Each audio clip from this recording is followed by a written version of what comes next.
कुंज बिहारी श्री हरिदास, इटावा की घटना, कथावाचक की पिटाई, जिसे लेकर के सभी अपनी अपनी राय दे रहे हैं, मनमुखी प्रलाप कर रहे हैं। शास्त्र का ज्ञान हो ना हो उससे कोई मतलब नहीं। इस विषय पर कुमार विश्वास भी पीछे नहीं रहे।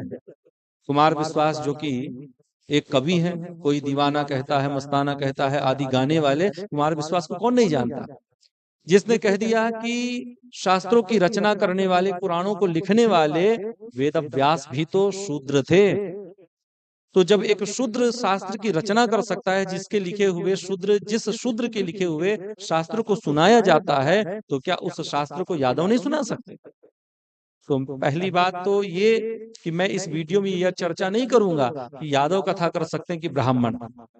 मैं कुमार विश्वास को यह कहना चाहता हूं कि जब शास्त्र का ज्ञान न हो तो बोलना नहीं चाहिए। कुमार विश्वास एक अवसरवादी व्यक्ति है। कुमार विश्वास को सत्य असत्य से मतलब नहीं है। कुमार विश्वास को इससे मतलब है कि किस मौके पर कैसे छल्ला फेंकना है, रिंग फेंकना है, जो जाकर के फंस जाए। अवसरवादी व्यक्ति है, जिसे शास्त्र का एक कौड़ी फूटी कौड़ी का ज्ञान नहीं है शास्त्र का, और कहता है कि भाई व्यास जी शूद्र थे। कहाँ लिखा है? कहाँ से पढ़ लिए हो भैया? हाँ, जब शास्त्र का ज्ञान ना हो तो मत बोलो। व्यास जी को वर्ण संकर बताने वाला कुमार विश्वास की क्या जाति है, ये कहीं ये तो नहीं वर्ण संकर है? मुझे तो ये संदेह है। व्यास जी को वर्ण संकर बोलने वाला, हाँ, कहीं कुमार विश्वास भी तो नहीं वर्ण संकर है? कुमार विश्वास जी, शास्त्र का अध्ययन करो। दीवाना कहता है, मस्ताना कहता है कि 4 पंक्तियां लिख लेने से आप वेद व्यास नहीं हो गए, आप महात्मा नहीं हो गए, आप ऋषि मुनि नहीं हो गए, आप शास्त्र के ज्ञाता नहीं हो गए।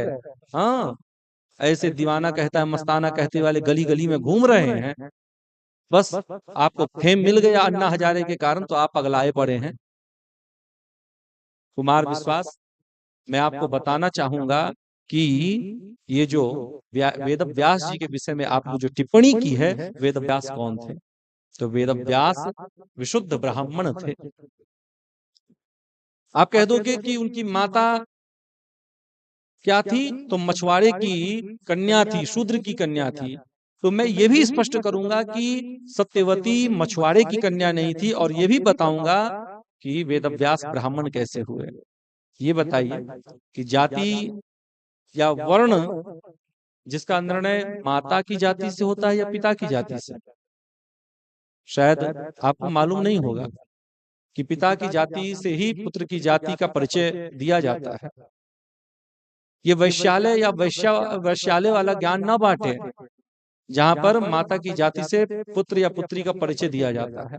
हाँ, ये जो कुबुद्धि आपके भीतर है, थोड़ा शास्त्र का ज्ञान करे, गुरुओं का आश्रय ले, गुरुओं के चरणों में जाकर के थोड़ा शास्त्र का अध्ययन करे। हाँ, राम कथा आपने कह ली मुरारी बापू से प्रभावित होकर के, तो आप शास्त्र के ज्ञानी नहीं हो गए। महाभारत को उठाओ और अब देखो कि महाभारत में क्या है। वेद व्यास पराशर के पुत्र थे और पराशर ऋषि ब्राह्मण थे। दूसरी बात, सत्यवती को आपने जो मछुआरे की कन्या कहा, सत्यवती मछुआरे की कन्या नहीं थी, सत्यवती क्षत्रिय कन्या थी। कैसे? तो वो मैं बता दूं, महाभारत की कथा है। कहिएगा तो मैं आपको श्लोक नंबर अध्याय भी दे दूंगा, यदि आलस लगे शास्त्र में ढूंढने में तो मैं वो भी दे दूंगा, क्योंकि मेरे पास प्रमाण है। मैं जो बोलता हूँ प्रमाण के साथ बोलता हूँ।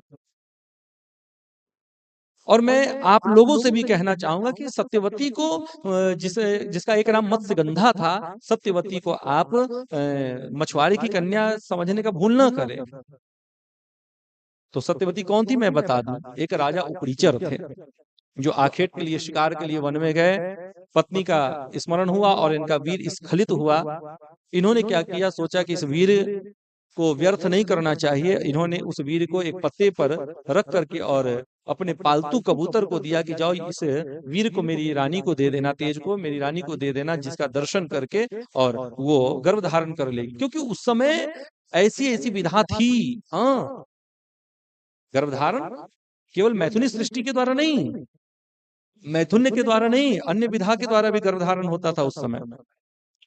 तो जैसे आपने देखा होगा कि यज्ञ की चरु खा करके और दशरथ की तीनों रानियां गर्भवती हो गईं, और भी बहुत सारी ऐसी घटनाएं हैं। तो राजा उपरीचर, जिनका एक नाम वसु भी था, उपरीचर इसलिए कहा जाता था कि इन्होंने इतना यज्ञ किया था अपने जीवन में कि ये 3 ताड़ के वृक्ष जितना ऊंचाई पर ये चलने लगे थे। इनका रथ धरती से इतना ऊपर उठ करके चलता था, इनका नाम उपरीचर पड़ गया था। तो राजा वसु एक क्षत्रिय राजा थे। जब वो कबूतर, वो पक्षी तेज को लेकर के जा रहा था, तो एक गिद्ध ने देखा कि शायद मांस का टुकड़ा लेकर के जा रहा। गिद्ध ने हमला किया और वो तेज छूट गया मुंह से और आकर के वो नदी में गिरा नीचे। नदी में एक मछली रहती थी, उस मछली ने उस तेज को निगल लिया।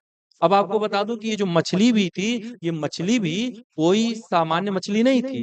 एक बार एक अप्सरा दुर्वासा ऋषि के साथ हाथ से विनोद कर रही थी, जल के भीतर जा करके, और पैरों को पकड़ ली। महात्मा जी डर गए, तो हंसने लगी, आनंद आ गया उसे। इतने में दुर्वासा क्रोध में श्राप दे दी, तू जा मछली हो जा। गिड़गिड़ाने लगी, महाराज मेरी मुक्ति कैसे होगी? तो दुर्वासा पिघल गए और उन्होंने कहा कि जब तुम इसी योनि में, मछली की योनि में रह करके मनुष्य के संतान को जन्म दोगी, तब तुम इस योनि से मुक्त हो जाओगी। वो अप्सरा उस तेज को निगल जाती है और समय आने पर उसने 2 संतान को जन्म दिया, एक पुत्र और एक पुत्री को। आपको बताऊं कि जैसे जन्म दिया वैसे वो मीन योनि से, यानी मछली की योनि से मुक्त हो गई, और उन दोनों संतान को पास के ही एक धीवर, यानी कि पास के ही एक मछुआरे को बुला करके थमा दिया और कहा कि मैं इस प्रकार से इस दोनों संतानों को मैंने जन्म दिया है। ये जो संतान है वो राजा उपरीचर की है। आप जाकर के इन दोनों बालक और कन्या, इन दोनों को आप महाराज उपरीचर को दे दे। वो मछुआरा लेकर के पहुंचा दोनों बालक, दोनों संतान को, बालक और पुत्री दोनों को। अब क्या हुआ कि राजा उपरीचर ने बालक को रख लिया, पुत्री के विषय में कहा ये मेरी कन्या नहीं है। अब तो उस मछुआरे ने क्या किया, प्रसन्न हो गया और कहा कि मेरी तो पहले से कोई संतान नहीं है, इस कन्या को मैं पुत्री बना करके इसका पालन करूंगा, अपनी पुत्री मान करके। और उस मछुआरे ने क्या किया कि इस कन्या को रख लिया। इसका नाम आगे चल करके सत्यवती पड़ा। इन्हीं को मत्स्यगंधा के नाम से जाना जाता था, क्योंकि इनके शरीर से मछली जैसी दुर्गंध, मछली जैसा गंध आपको लोगों को सूंघने को मिल जाता था 10 कोस दूर से। क्यों? क्योंकि एक मछली के द्वारा इसका जन्म हुआ था, तो इसीलिए इसका एक नाम मत्स्यगंधा पड़ा। तो जो सत्यवती थी, जो कि व्यास जी की माता जी हुई हैं, तो ये एक क्षत्रिय कन्या थी। और हमारे यहाँ शास्त्र में, महाभारत में ही आया है अनुशासन पर्व में, कि यदि ब्राह्मण अपनी जाति व अपने जाति से एक जाति नीचे, यानी कि क्षत्रिय जाति में विवाह करता है, तो उत्पन्न होने वाली संतान पिता की जाति के ही होगी। ठीक है। तो उसी प्रकार सत्यवती क्षत्रिय कन्या थी और पराशर क्या थे, ब्राह्मण थे। इन्होंने एक वर्ण नीचे उतर करके विवाह किया, तो शास्त्र के निर्णय के अनुसार उत्पन्न होने वाली संतान विशुद्ध अपने पिता की जाति की ही हुई, यानी कि विशुद्ध ब्राह्मण हुए व्यास जी महाराज। तो इस प्रकार से महाराज शास्त्रोक्त ये बातें हैं। तो व्यास जी विशुद्ध ब्राह्मण थे। तो जो लोग ऐसी बातें करें, उनके विषय में, उनके चक्कर में आप ना पड़े। ये केवल अवसरवादी होते हैं। अभी ट्रेंड चल रहा है, तो उस ट्रेंड में आकर के ये कुछ भी बके जा रहे हैं, बकवास कर रहे हैं। तो कुमार विश्वास जी, थोड़ा शास्त्र का अध्ययन करो, और 4 लाइनें लिख लेने से आप शास्त्र के ज्ञाता नहीं हो जाओगे। आप हमारे वेद व्यास के विषय में ऐसी बातें करेंगे कि वो शूद्र थे, वर्ण शंकर थे, तो भाई हम फिर आपकी जाति पर निश्चित ही संदेह करेंगे, आपके ब्राह्मण होने पर हम निश्चित ही संदेह करेंगे। तो क्षमा कीजिएगा यदि आपको कोई मेरी बात अनुचित लग जाए तो। मुझे सनातन पर कुठारा घात करता हुआ मैं जब किसी को भी देख लेता हूं, तो मुझे ये बात अच्छी नहीं लगती है, और मैं उसे शास्त्रोक्त प्रमाण के साथ जवाब देना चाहता हूं। यदि फिर भी आपको ये बात अच्छी न लगी हो, तो कोई बात नहीं, आप शास्त्र का अध्ययन करें तो मेरी बात अच्छी लगने लगेगी।